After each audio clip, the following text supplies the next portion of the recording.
Hello student, welcome to my channel sermon lecturer. आज का ये वीडियो आप लोगों के लिए काफी ज्यादा इंपॉर्टेंट है क्योंकि ये आपके बोर्ड एग्जाम के लिए काफी ज्यादा स्पेशल वीडियो है क्लास 10 साइंस के लिए। क्योंकि ये साइंस का इतना ज्यादा इंपॉर्टेंट है जो हर एक स्टूडेंट को दिक्कत है उससे मैं आज सॉल्व करने वाला हूं। आपको मैं बताऊंगा, मेहनत आपको करना पड़ेगा क्योंकि मैं आप लोगों के लिए काफी अच्छे अच्छे वीडियोस प्रोवाइड करूंगा आपको बोर्ड एग्जाम में टॉप बनाने के लिए। देखो, आपका सभी का जो त्योहार थे वो आप लोगों ने कर लिया, अब आप लोग सीधा स्टडी से जुड़ जाओ क्योंकि आप लोगों के लिए एक बहुत ही मेहनत से वीडियो बनाया गया है।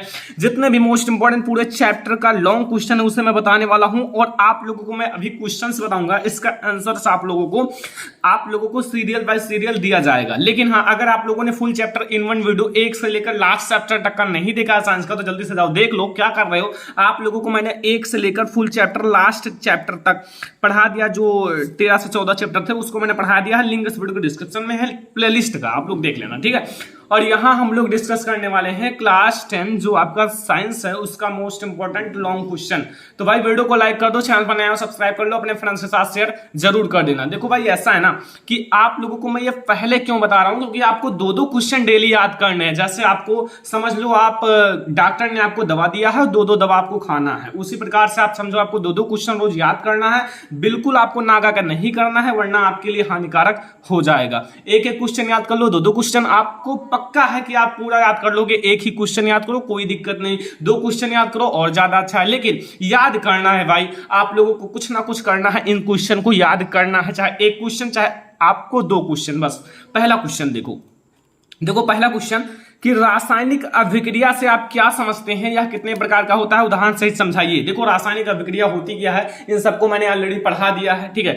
चैप्टर नंबर फर्स्ट में ये कितने प्रकार के होते हैं, संयोजन अभिक्रिया, वियोजन अभिक्रिया, अपचयन अभिक्रिया, उपचयन अभिक्रिया एंड ऊष्माक्षेपी अभिक्रिया, ऊष्माशोषी अभिक्रिया एंड रेडॉक्स अभिक्रिया, ये सारे इनके प्रकार हैं। और अगर इन चैप्टर को full chapter in one video में नहीं देखा है भाई ना, तो लिंक इस वीडियो के पूरे चैप्टर का प्लेलिस्ट का लिंक इस वीडियो के डिस्क्रिप्शन में जाओ, जल्दी से देख लो, कोई दिक्कत नहीं, आपको फुल पढ़ाया गया तो जाओ देखो, ठीक है। Full chapter in one video में पूरा चैप्टर। सेकंड नंबर क्वेश्चन देखो, व्यंजक चूर्ण का रासायनिक नाम, अणुसूत्र तथा बनाने की विधि का वर्णन करो। जो आपका व्यंजक चूर्ण होता है उसका आपको रासायनिक नाम लिखना है, ठीक है, अणुसूत्र लिखना है और बनाने की विधि भी आपको लिखना है। और इसको मैंने चैप्टर नंबर 2 अम्ल क्षार एवं लवण में पूरा डिस्कस करा दिया है, नहीं देखे हो तो जाओ देखो, ठीक है। और आप लोग वीडियो को लाइक जरूर कर देना उस वीडियो को भी, क्योंकि वो भी बहुत मेहनत से बनाया गया है।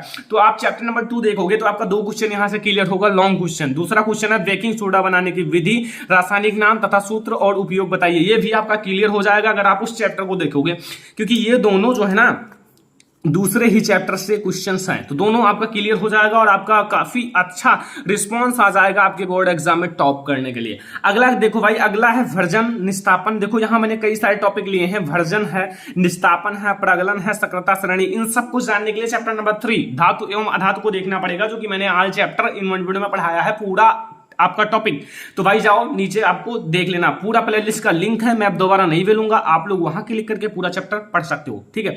तो इंपॉर्टेंट क्वेश्चन नंबर 4 है कि वर्जन, निस्तापन, प्रगलन तथा सक्रियता श्रेणी पर टिप्पणी लिखिए, ठीक है। यहां आपके 3 से 4 टॉपिक्स हैं जो कि आप लोगों के लिए मोस्ट इंपॉर्टेंट है और आपको याद कर लेना चाहिए, ठीक है। अगला देखो क्वेश्चन नंबर 5 है एथिल अल्कोहल बनाने की दो रासायनिक गुण लिखिए। जैसे जो एथिल अल्कोहल है उसको बनाने की दो रासायनिक गुण लिखना है। जैसे आपके अलग अलग दोनों गुण होते हैं कि एथिल अल्कोहल आप इस तरह से बना सकते हो एंड एथिल अल्कोहल इस तरह से, जैसे किण्वन के द्वारा एथिल अल्कोहल बनाया जाता है, वो भी आपका एक बहुत अच्छा है, सटीक है और ये आपके लिए VIMP क्वेश्चन है, ठीक है, याद रखना। तो यहां से आपके 5 क्वेश्चन तो मैंने क्लियर करा दिए, ठीक है। फिजिक्स, केमिस्ट्री, बायोलॉजी का सब अलग अलग है। यहां देखो क्वेश्चन नंबर 6 है स्टरीकरण पर संक्षिप्त टिप्पणी कीजिए। जो स्टरीकरण होता है उस पर आपको संक्षिप्त टिप्पणी करना है। स्टरीकरण ये आपका एक अभिक्रिया होता था और आप लोगों के लिए काफी ज्यादा इंपॉर्टेंट है स्टरीकरण, ठीक है।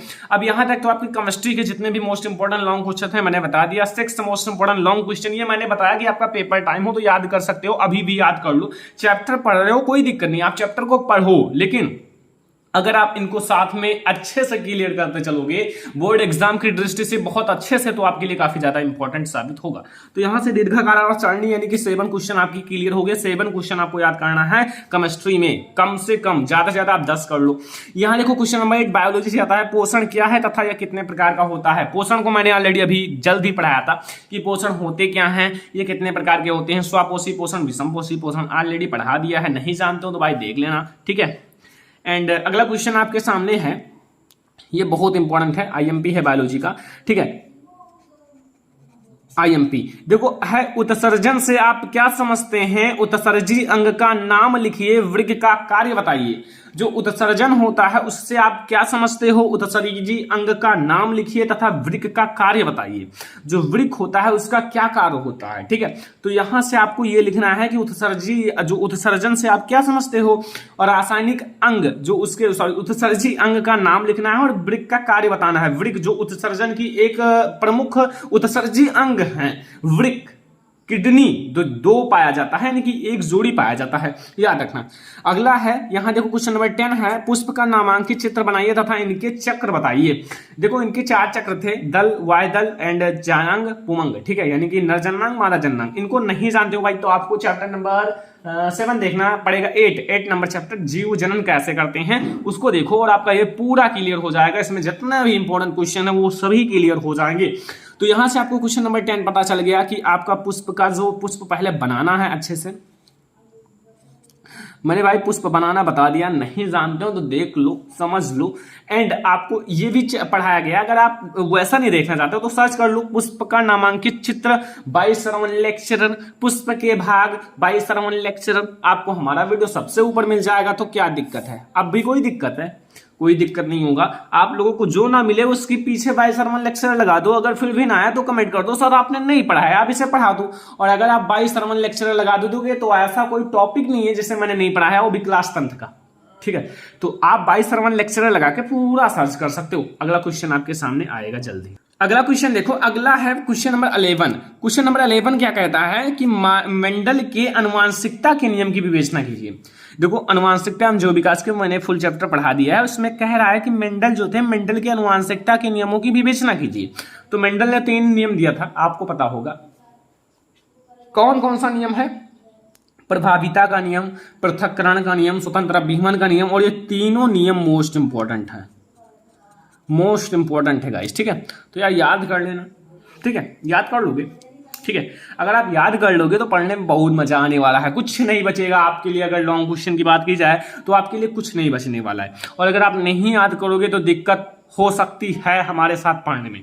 तो याद कर लेना, एक एक क्वेश्चन मैं कह रहा हूं, अगर आप एक एक क्वेश्चन याद करोगे तो 18 दिन में आप याद कर सकते हो। केवल 1 महीने के अंदर 18 दिन में आप इन सारे क्वेश्चंस को क्लियर कर सकते हो। और लॉन्ग क्वेश्चन इससे बाहर कुछ नहीं आने वाला है। अगला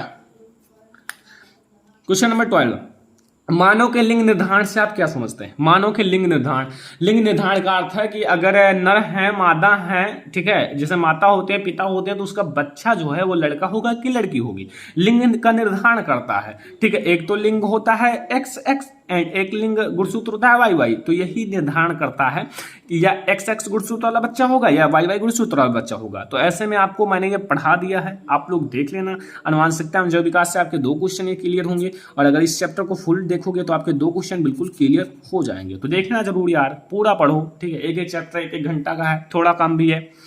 अगला है मेंडल के द्विसंकर संकरण से आप क्या समझते हैं? 3 क्वेश्चन आपके आनुवंशिकता एवं जैव विकास से क्लियर होंगे। और मेंडल के द्विसंकर संकरण बहुत हार्ड है, अगर आप लोग नहीं जान पाओगे जल्दी अगर वो ऐसे पढ़ोगे तो। और अगर वीडियो देख कर पढ़ोगे, 2 बार पढ़ लेना, नहीं आएगा तो 3 बार पढ़ लेना, क्या दिक्कत है? ऑफलाइन हो, घर पर हो, जो मर्जी करे वो करो। तो आप 3 बार पढ़ लेना तो समझ में आएगा। कोचिंग में 1 बार पढ़ाएंगे, नहीं समझ में आया भैया जाओ घरे, 1 घंटा हो गया हमारा और 1 घंटा मैंने पढ़ा दिया। और अगर नहीं समझ में आया तो आप घरे आओगे, फिर आपको पढ़ना पड़ेगा, क्योंकि अगर आपको समझ में नहीं आया तो उसको पढ़ना जरूरी है। और अगर आप नहीं पढ़ोगे तो भाई टॉपर कैसे बन सकते हो? आपका जब हर एक टॉपिक क्लियर होगा ना तभी टॉपर बन पाओगे, ऐसा मैं बताता हूं।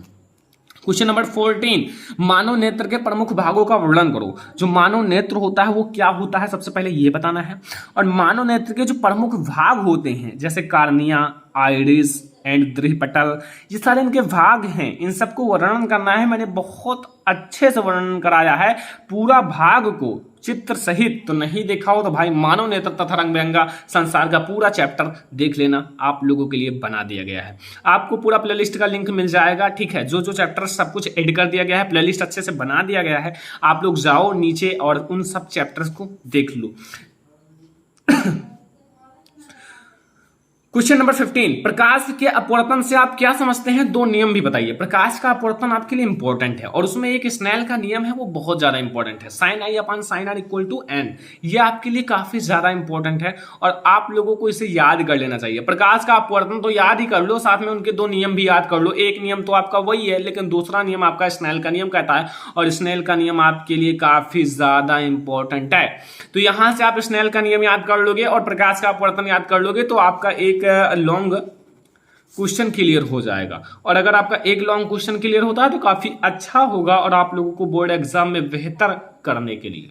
ठीक है, तो यहां से क्वेश्चन नंबर 15 आपके लिए हो गया। क्वेश्चन नंबर 16 है फैराडे का नियम क्या है, इसका सत्यापन लिखिए।